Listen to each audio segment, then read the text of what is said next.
Hi, it's a new altered book, and this one is made from a vintage hymnal. It has birds on every page, as well as a lot of vintage ephemera, like this hand-tinted engraving of an English church, invoices, handwritten letters, and I'll have what she's having. This lady's from a Saturday magazine, 1919.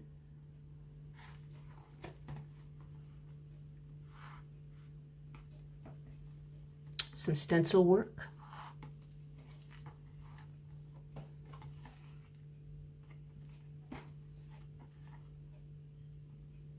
And there you go. And you can see more detailed pictures on my website. Bye.